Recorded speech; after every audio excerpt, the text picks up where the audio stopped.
Welcome to the Shining Light Podcast. This is Pastor Sam. And Patrick, no compromise with evil Wyett. And today we've got an interesting topic here as we're finishing up the month of July. We're looking once again, is America a Christian nation? And we're actually going to take a look at a video where Russell Moore asked that question.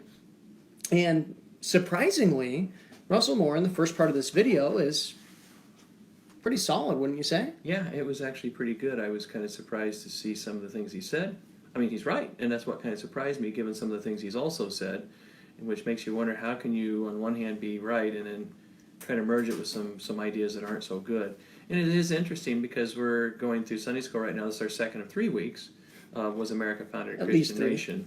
So yeah, I mean, I thought I'd get it done in two, but it's actually a version of what we offer in our store, that DVD. It's the same thing. It's an updated version. You know, as you run over material after a while, better ideas or deeper ideas or different slides and stuff come into being. So what I'm presenting now is not quite what you see on that DVD, but that DVD is very solid, very good. Let's not detract from that. I just added some things here, especially on the judicial activism side, a little bit more. Mm-hmm. But anyway, going back to Russell Moore, it's really interesting that we're looking at this video after this being our Sunday school lessons for the last 2 weeks and going into the third. Yeah, and it's... it's interesting because I don't know that I'd say I'd agree with 100% of everything in the first 7 minutes of this video. I think it's almost a 9-minute video or something like that. We're going to start at the 6:43 mark on it, but I for the most part, I sat there and I went, okay, I'm not going to hammer this guy. But I'm watching this video and I'm sitting here going, it's Russell Moore. When's the hammer going to fall? He's going to say something stupid. Yeah, you're kind of waiting for it. And most of this video, he's pretty well on. Can't argue too much what he said. Right. But then he comes up and puts his foot in his mouth. Now I want to ask you a couple different questions here, Patrick, before we listen to this video and we're part of this video. The first thing is what is your answer to that question? Is America a Christian nation? And let me rephrase it though by asking: was America founded as a Christian nation, and is America a Christian nation today? Well, most definitely we were founded as a Christian nation. That's irrefutable. Anybody that says otherwise is either ignorant or definitely has an agenda and tries to ignore the great volume of evidence.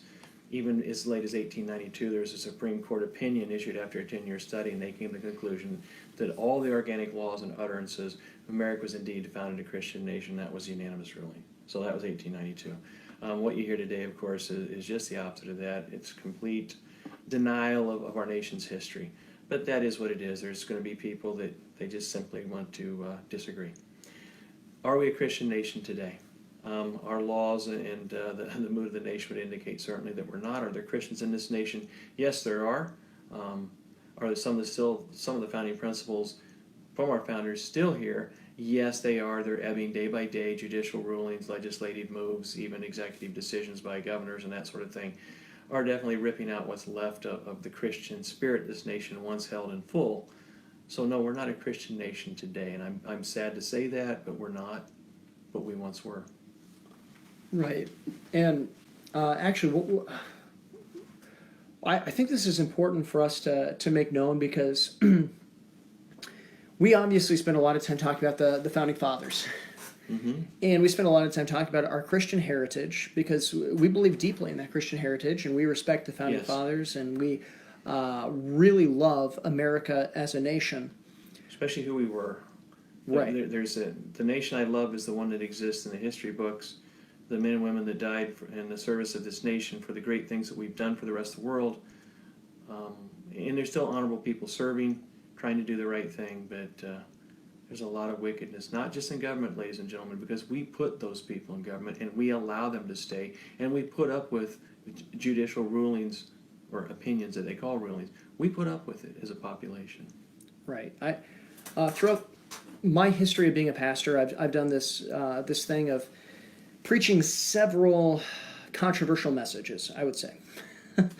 Controversial is a word meaning I don't like what you have to say, so therefore it's controversial. And the Bible, to some people, is controversial. Right. Not because it says terrible things, because it says things people don't want to agree with. now it's suddenly a controversy. If you say something conservative or Christian, liberals are going to say it's controversial. Right. And one of my most controversial messages that I preached was a message titled "To Stand or Kneel," which actually I believe it was a message that you heard first on the internet, and is kind of one of the reasons why you came and checked out our church. When I was looking for a church, I was going, oh, try this guy out in Hudson, see what he's got to say. And there was a line in there that really intrigued me, so I wanted to come and actually hear you in person. And that's why you have us together now, because of him. And the whole premise of the message was basically that if Americans cared as much about the gospel as we do about people kneeling for the national anthem, we'd be in the midst of a great revival. Now, that could sound a little social justice-y. I understand that, and I wasn't social justice-y. I'm not social justice-y. I'm not a social justice warrior. In fact, we're writing a book against social justice. Yes. Social Justice Book and socialinjusticebook.com. Check it out. Pre-order it. Use the code Sam or Patrick. That'll get you a free audiobook by using that code, so that's well worth your time. But when I was preaching this message, in fact, before, when I first found out the controversy, when I found out about Colin Kaepernick and everything, I remember watching an NFL game while this first was going down. Is where I found out about it, and I turned to my wife as we're watching this, and I said, I'll be honest, if I was a teammate, I'd take my helmet and smash it into that guy's head, because that is so disrespectful to the flag. Mm-hmm. It's not my lack of patriotism why I said what I said, but the phrase I believe that Patrick was talking about that he said was kind of intriguing. In fact, I'll just ask you because I'm pretty confident here. Do you remember what that phrase was? Yeah, you said that you were afraid that sometimes people are more Christian than they are American, or more American than you are Christian. We want you to be more Christian because that's what the whole goal is. But you actually said that sometimes I worry that people are more American in church than they are Christian. And I understood the nuance you were talking in, and I thought that's a pretty astute observation. So that's why I wanted to come and hear what else you had to say. Yeah, because trust me here, I wasn't saying it in a way of trying to not be a nationalist. I'm a nationalist. I wasn't saying it in such a way to try to destroy or criticize America. That wasn't my purpose. My thing was that just Christ needs to be our number one. And I think that...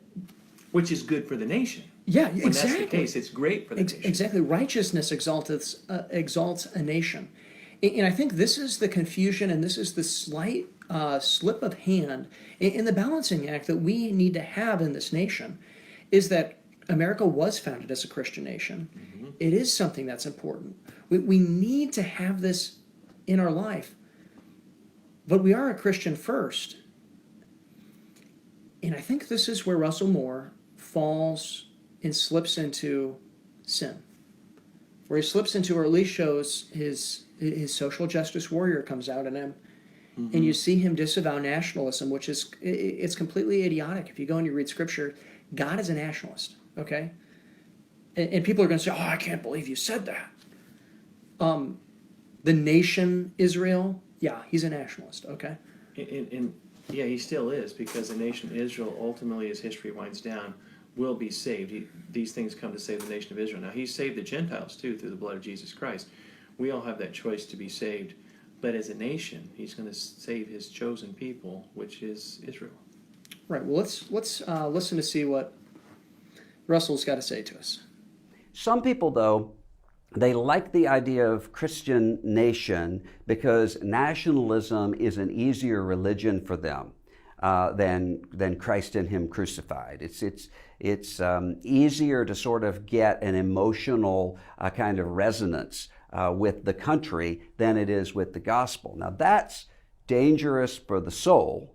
It's also dangerous for the faith, because if you replace the gospel with civil religion, and if you say you have to be a Christian in order to be an American, a real American, then what you're inevitably going to do is to redefine what Christianity is.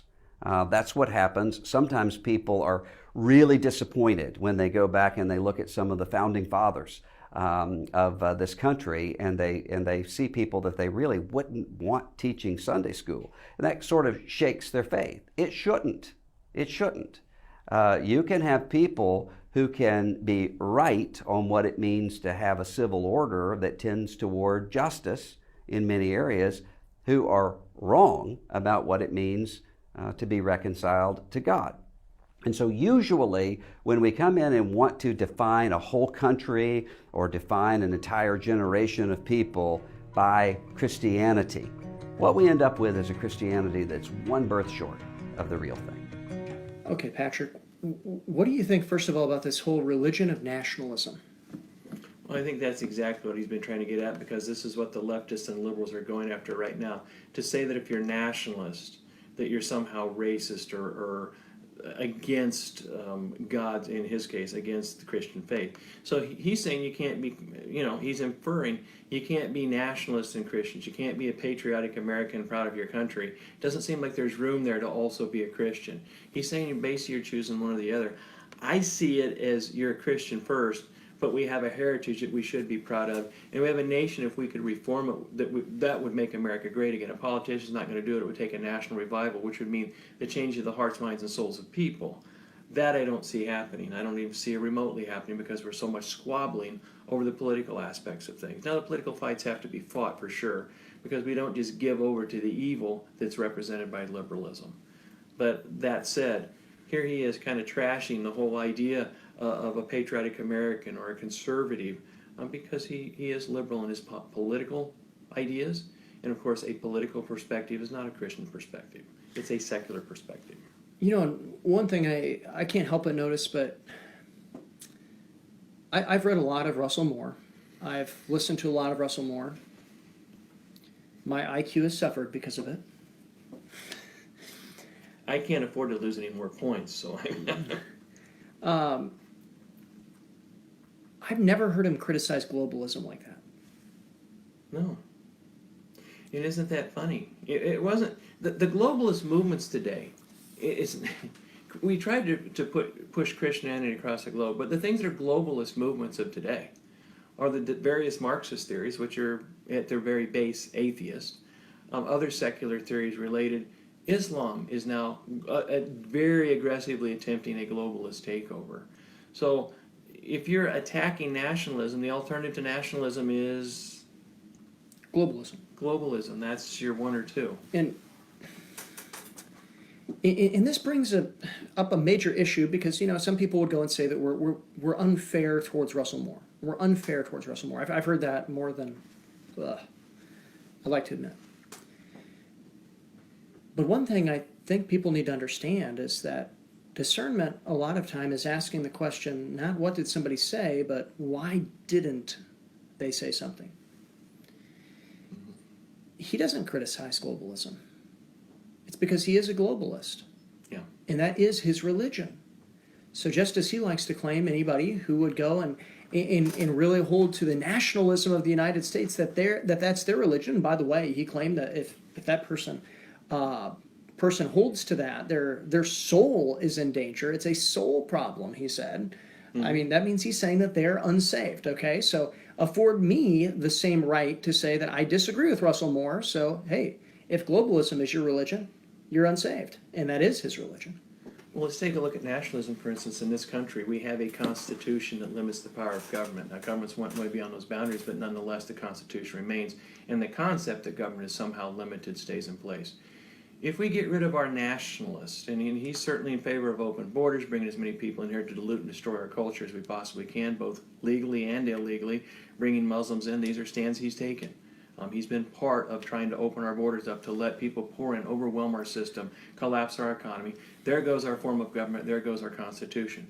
The question is, what replaces us at that point? When this nation goes into crisis and is destroyed at that point, what sort of a document, what sort of a government comes in and replaces that? And the answer is, it would be a one world or a global type government. Even if it were some other form of a national government, it would be a totalitarian government. So any way you're looking at this, and it would be a push towards globalism. It would be a government very much open to globalist control. So the government that we have, if you want to try to find flaws in it, there's flaws in everything, and the flaws are there a lot of times because we're transitioning from the capitalist society we once were towards a communist society that's the envisioned goal. In between is this socialist idea. It's hard for people to understand that right now we have very much socialist restrictions on government, and the power and authority of government is moving definitely and is in a socialist direction. So we're a hybrid now between what was once capitalist and moving towards communist. In the middle, we call that socialist. So the Democratic Party openly now advocates for socialism. Several of its rising stars, AOC, and others openly talk about socialism. You can look at Trevor Loudon's research and a lot of others, the Socialist Democrats of America. All these different organizations, the Communist Party USA, endorse Democrat Party. The stuff that they're putting on their pages today will be the issues that Democrats bring forward tomorrow. The Republican Party is lagging behind, but it's already infiltrated the Republican Party too. So what replaces our nationalism? Something far worse. So you're trying to toss out the whole heritage and history. He talked good in the first several minutes of the video. He was pretty much spot on his assessment. What I don't get, it doesn't make sense to me how you make that left turn all of a sudden and then basically be in favor of trashing everything you just said. And it was a left turn, that's for sure. Yeah, left turn. You know, one thing that he said too that really gave me pause, because I don't think he really understands who the Founding Fathers were. And that is when he said that basically it's really dangerous if we say that somebody has to be a Christian to be a true American. Here's a quote from Reverend John Witherspoon, who was the signer of the Declaration of Independence. He was. Theologian, minister, Black Robe Regiment. I mean, he was all these things. A founding father. Right. He says, "He is the best friend to American liberty, who is most sincere and active in promoting the true and undefiled religion, who sets himself with the greatest firmness to bear down on the profanity of immorality of every kind. Whoever is an avowed enemy of God, I scruple or hesitate not to call him an enemy to his country." This wasn't just John Witherspoon shooting off the hip. This was the idea of our founders, most of our founders at that time, and of the people. So he just directly contradicted Russell Moore's assessment of what it is to be an American and a Christian. Right. And this is important for us to understand because, you know, Russell Moore did get something right there in that 2-minute clip that we showed you, and that is, yeah, I wouldn't let some founding fathers teach a Sunday school class, okay? I wouldn't let Thomas Jefferson teach a Sunday school class. I wouldn't let Ben Franklin teach a Sunday school class. I definitely wouldn't let Thomas Paine, who I want Patrick to talk about Thomas Paine here in just a little bit, about that. But I sit here and I'm going, well, no, but what's your point? Like, there's lots of people who are Christians today, and people who will go to heaven who I wouldn't let teach a Sunday school class. Right. And that's because I have doctrinal separation. It's just an absurd point that he makes.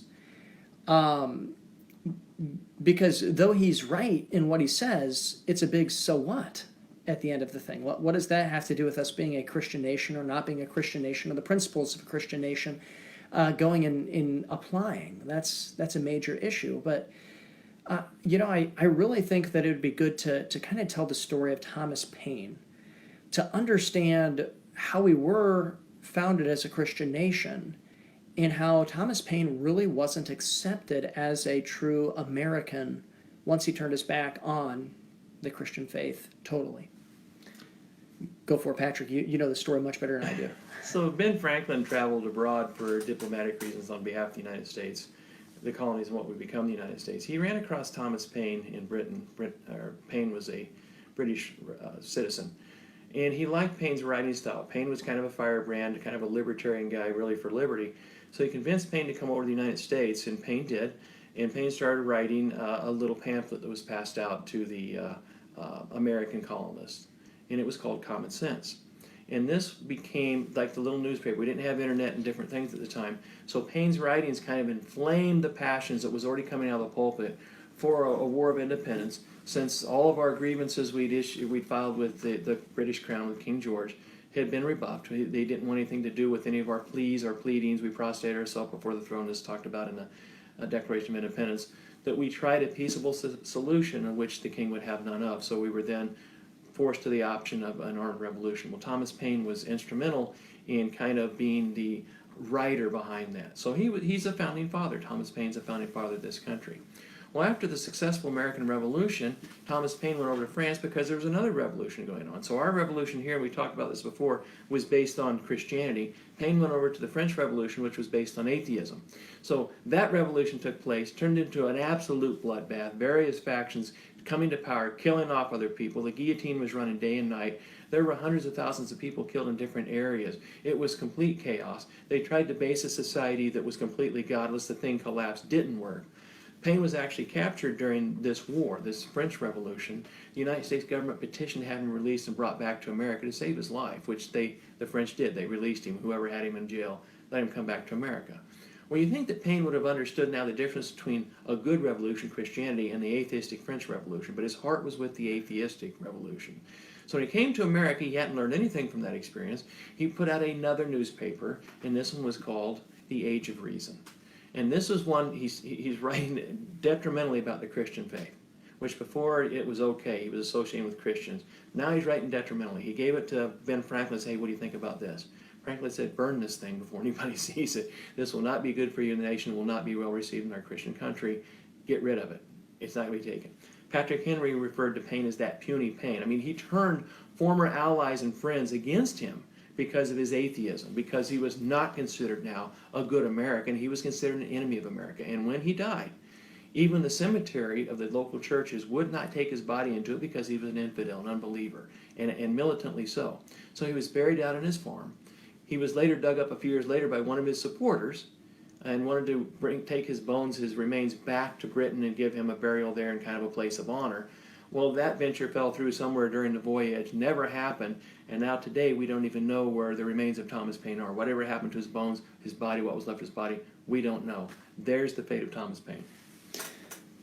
Right. So, I mean, we look at this idea and we look at, of course, what Russell Moore was saying. With this idea of to be a true Christian, we need, or to be a true American, we need to be a Christian. He says that's dangerous. Well, I would say within the historic context, it's true. And Thomas Paine is proof of that. I mean, is there anybody who would have more credibility within the revolutionaries, within the founding fathers, who would be able to get the pass of being a Christian? Or not a Christian, but to be an American without being a Christian? It'd be Thomas Paine. Mm-hmm. And yet that's not the case. They wouldn't let him even bury his body He died in a cemetery. Pretty much friendless, and he didn't have hardly any money at the end of his life. Nobody wanted to associate with him or go into business with him or anything like that. And here's a man that could have actually done okay, kept his friends if he'd have kept his mouth shut, or at least considered it possible. And all that aside, the man died an unbeliever, and you know what that means. I mean, that's the real tragedy. Other than the other things, anytime a person dies that doesn't have their faith and trust in Jesus Christ is not saved, that is a tragedy because now their fate is sealed. Right, and these are important things for us to understand as Christians, and as we look at this kind of a thing here. Is America a Christian nation? I'm not saying that everybody in America, to be a true American or a historic American, has to be saved. I don't think Thomas Jefferson was saved. I don't think Ben Franklin's saved. I believe they're both unfortunately burning in hell today.